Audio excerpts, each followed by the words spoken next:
పిల్లలు ఎంతగానో ఇష్టపడే మసాలా పూరి చాట్ని ఈరోజు ఇంట్లోనే ఎలా ప్రిపేర్ చేయాలో చూద్దామండి. చాలా సింపుల్గా చేసుకోవచ్చు. ఎన్ అసలు కష్టమే లేదండి ఇందులో. అది ఎలాగో చూపిస్తాను ఇప్పుడు. సో ఇందాక చూపించినట్లుగా గ్రీన్ బఠానీని నేను ఒక 5 అవర్స్ నానేసుకున్నానండి. వాటిని రైస్ కుక్కర్లో పెట్టేసి అలాగే ఒక 4 పొటాటోస్ని కూడా నేను కట్ చేసి పెట్టుకున్నాను, చూసారు కదా. సో దాన్ని ఉడికించుకోవాలి. అలాగే ఇప్పుడు ఒక కప్పులోకి ఒక హాఫ్ కప్ వరకు కందిపప్పు, ఒక టేబుల్ స్పూన్ జీలకర్ర, మిరియాలు, అలాగే మీ కారానికి తగినంత ఎండుమిర్చి వేసుకోవాలి. ఒక టేబుల్ స్పూన్ వరకు బియ్యము, అలాగే వామండి. వాము కూడా ఒక టేబుల్ స్పూన్ వరకు తీసుకోవచ్చండి. బట్ నాకు ఆ ఫ్లేవర్ ఇష్టం కాబట్టి నేను కొంచెం ఎక్కువగానే తీసుకున్నాను.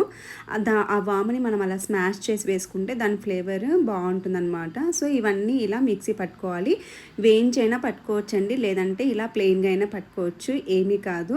సో అలా పొడి చేసుకున్న తర్వాత ఇలా ఒక పెద్ద గిన్నెలోకి మార్చుకోవాలండి. ఇప్పుడు ఆ పొడి వేసుకున్న తర్వాత నేను ఒక 10 గ్లాసెస్ ఆఫ్ వాటర్ వేసాను.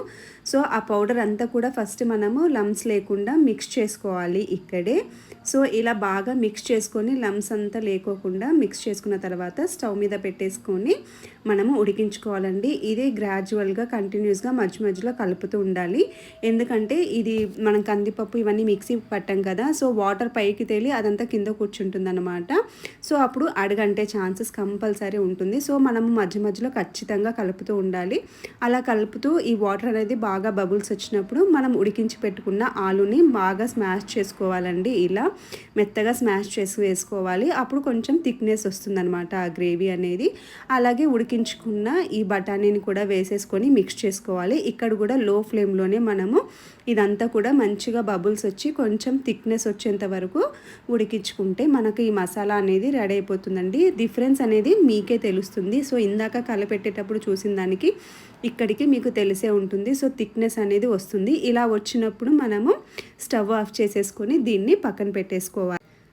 ఇలా పెట్టేసుకున్న తర్వాత ఇంకొక ప్యాన్లో మనం ఆయిల్ వేసేసుకొని మసాలా పూరి చాట్ అన్నా కాబట్టి పూరీలు అవసరం పడతాయి కదండి. సో నేనైతే ఇలా పానీపూరీస్ని కొన్ని వేయించుకొని పక్కన పెట్టేసుకున్నాను. అలాగే టాపింగ్స్ కోసము సన్నగా తరుక్కున్న ఆనియన్స్, క్యారెట్, కొత్తిమీరని కూడా ఒక గిన్నెలో వేసి బాగా మిక్స్ చేసేసుకోవాలండి. అలాగే ఇంకా మిగిలిన కొన్ని ఆలూస్ని కూడా ఇలా స్మాష్ చేసేసుకోవాలి, మెత్తగా స్మాష్ చేసేసుకోవాలండి. దీంట్లో ఒక టేబుల్ స్పూన్ వరకు చిన్న స్పూన్తో కారం వేసేసుకొని బాగా మిక్స్ చేసేసుకొని పక్కన పెట్టేసుకోవాలి.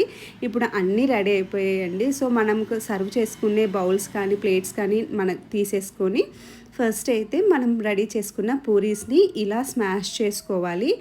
అలాగే మనం టాపింగ్స్ కోసం కలిపి పెట్టుకున్న ఆనియన్, క్యారెట్, కొత్తిమీరని కూడా వేసేసుకోవాలండి. తర్వాత ప్రిపేర్ చేసిన మసాలాను కూడా వేసేసుకోవాలి. సో ఇలా మసాలా కూడా వేసుకున్నాక కలిపి పెట్టుకున్న ఆలూను కూడా స్మాష్ చేసి కారం కలుపుకున్నాం కదండి, ఆ ఆలూను కూడా వేసుకొని మళ్ళీ పైన ఒకసారి మసాలా పానీపూరీస్ని స్మాష్ చేసుకొని వేసుకుంటే మన చాట్ రెడీ అయిపోయినట్టే. ఇలా ఈ ప్రాసెస్ని మీకు నచ్చినట్లుగా ప్రిపేర్ చేసుకోవచ్చు. సో ఇంతేనండి, చాలా సింపుల్గా మసాలా పూరి చాట్ రెడీ చేసుకోవచ్చు ఇంట్లోనే, ఎంతో హైజీనిక్గా. సో మీకు కూడా ఈ రెసిపీ నచ్చిందని అనుకుంటున్నానండి. నచ్చినట్లయితే నా ఛానల్ని ఫాలో అవ్వండి. Thank you so much for watching.